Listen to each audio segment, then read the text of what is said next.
After a first round of voting marred by violence and claims of election fraud, Mali's Territorial Administration Ministry has announced the presidential election will go to a second round.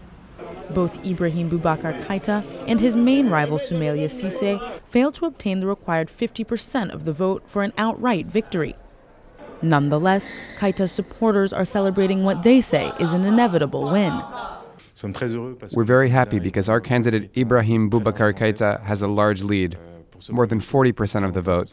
It's unprecedented, especially since there were more than 24 candidates. The opposition, too, has welcomed the results, noting that it's the first time a sitting president in Mali has been obligated to face a second round of voting. The president failed to successfully orchestrate a prepared coup against the Malian population. That's to say, a victory in the first round.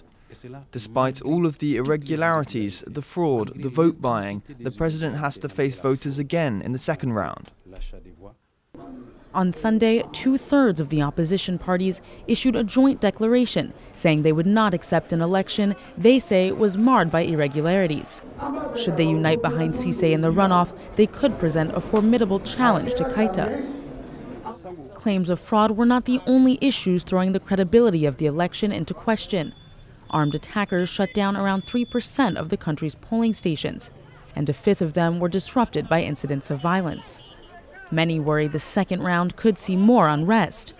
This year's presidential election is the country's second since Tuareg rebels and allied Islamist fighters took over the north before being pushed back by a French-led operation in 2013.